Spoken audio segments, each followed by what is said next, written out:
నమస్తే, నేను Sujatha. Welcome to master key TV. ఇది సామాన్యుడి స్వేచ్ఛకు సంకేతం.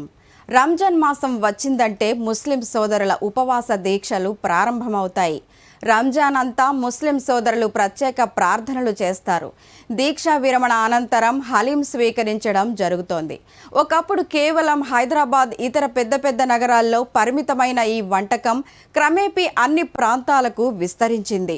విశాఖ నగరం జగదాంబ సెంటర్లోని మల్టీ లెవెల్ పార్కింగ్ వెనుక హలీం తయారీ కేంద్రం ఏర్పాటు చేశారు. రంజాన్ మాసమంతా ఉపవాస దీక్షలు చేసేటప్పుడు శక్తి కొరకు ముస్లిం సోదరులు ఎక్కువగా తింటారు. ముస్లిం సోదరులే కాకుండా నగరవాసులు కూడా రుచి చూసేందుకు ఈ హలీం ఏర్పాటు చేశారు. హలీం తయారు చేయడానికి 10 గంటల పైనే సమయం పడుతోందని నిర్వాహకులు జుబీర్ చెబుతున్నారు.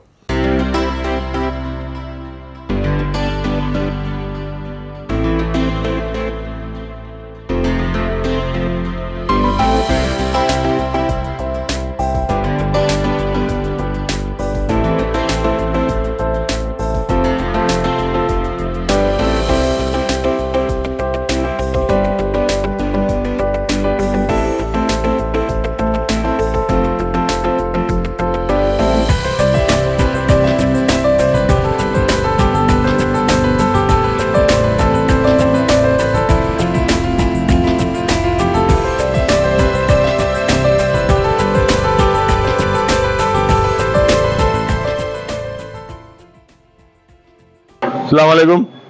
నా పేరు షేక్ జుబేర్. నేను విశాఖవాసిని. గత 13 ఏళ్లుగా విశాఖపట్నంలోని ఈ దిల్సే హైదరాబాదీ హలీం అనే ఒక మంచి హలీం స్టాల్ని ఓపెన్ చేశాను. చాలా అభివృద్ధి చెందింది దేవుడి దయ వల్ల. నిజంగా ఆ అల్లా ఆశీస్సులు మా అందరి మీద ఉండి మమ్మల్ని ముందుకి నడిపించిన ప్రజలందరికీ చాలా చాలా ధన్యవాదాలు. ఈ దిల్సే హైదరాబాదీ హలీం అనేది స్టార్టింగ్లో మేము పెట్టినప్పుడు చాలా తక్కువ మందికి తెలుసు. హలీం అనేది బట్టి మీద తయారవుతుందని, బట్టి నుండి ఇలాగా ఇస్తారనేసి. క్రమేపీ స్టార్టింగ్లో కొద్దిగా ట్రబుల్స్ ఫీల్ అయ్యాను. దాని తర్వాత రాను రాను ఇయర్ బై ఇయర్ పెరిగేసరికి ఈరోజు హైదరాబాదీ హలీం అంటే తెలియని వ్యక్తి లేకుండా ఆ విధంగా డెవలప్ అయింది. నిజంగా చాలా హ్యాపీగా అనిపిస్తుంది. ఇక్కడ నేను తయారు చేసే విధానం సార్, 2 రకాల హలీం మేము తయారు చేస్తాం రెగ్యులర్గా. Chicken haleem, mutton haleem. Chicken haleem తయారు చేయడానికి సుమారు 10 నుండి 12 గంటలు పడుతుంది. అదే మటన్ హలీం అయితే 16 గంటల పైన పడుతుంది. మటన్ హలీం అనేది రాత్రి నుండే బాయిలింగ్ సిస్టమ్ స్టార్ట్ అయిపోతుంది. రాత్రి 12 నుండి బాయిలింగ్లో వేసేస్తాం. మసాలాతో బగారా కలుపుకొని వేసేస్తాం. లిమిటెడ్ వాటర్ కంటెంట్ వాటర్ పెట్టుకొని పెట్టేస్తే అది కాస్త స్లోలీగా దాని యొక్క రెసిపీ అనేది బయటకు వస్తుంది. ఓవర్ హీట్లో చేయడం వల్ల అది రెసిపీ ఎగ్జాక్ట్గా బయటికి రాదు. స్లోలీగా చేయడం వల్ల వస్తుంది. అలాగే చికెన్ కూడా మార్నింగ్ 6 o'clock నుంచి స్టార్ట్ చేస్తాం. అది మధ్యాహ్నం 3-3:30 వరకు అది కంప్లీట్గా క్లియర్ అవుతుంది. 4 గంటల నుండి మేము ఇక్కడి నుంచి స్టార్ట్ చేసేస్తామండి. ఈ ప్రక్రియలోని గోటా కొట్టడం అనేది ముఖ్య ఘట్టం అండి. మసాలాలని అన్నింటినీ కలిపి కంప్లీట్గా దాంట్లో ఉన్న 22 రకాల మసాలాలు, 3 రకాల పప్పులు, డ్రై ఫ్రూట్స్ 2 రకాలు, కంప్లీట్గా అన్ని విషయాలు అన్నీ వేసుకొని దాని యొక్క గోటా కొట్టడం వల్ల ఇవన్నీ మిక్స్ అయ్యి మంచి హలీంగా తయారవుతుంది. ఒరిజినల్ హలీంగా చేయాలంటే ఆ విధంగా చేయవలసిందే. నోరూరించే విశాఖ హలీంను ఎలా తయారు చేస్తారు?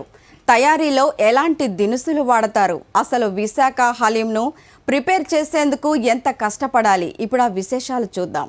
హలీం తయారవ్వాలంటే ఎంతో కష్టంతో కూడుకున్న పనని తెలుసుకున్నారు. రాత్రి 12 గంటలు లేచి చికెన్, మటన్ తయారు చేసే బాగా ఉడికిస్తారు. శక్తి కొరకు బాదం, పిస్తా, జీడిపప్పు ఇలా మరో 4 రకాల పప్పు దినుసులు మొత్తం మిక్సీ వేసి అందులో వేయడం జరుగుతోంది. అందులో పోషక విలువల కోసం వట్టివేరు, 4-5 రకాల వనమూలికలు, గులాబీ రెక్కలు వేయడం జరుగుతోంది. అంతా రెడీ అయిన తర్వాత పెద్ద మట్టి బట్టీలో పాత్రలు పెట్టి చికెన్, మటన్ లేయర్లుగా వచ్చే వరకు ఎంతో కష్టంగా 2-3 గంటల పాటు కర్రతో కొట్టాలి. ఇలా విశాఖ టేస్టీ హలీం తయారవుతోంది. మరి మీరు విశాఖ హలీం టేస్ట్ చూస్తారా?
యాక్చువల్లీ చిన్న ముషిరివాడ నుంచి వచ్చాము.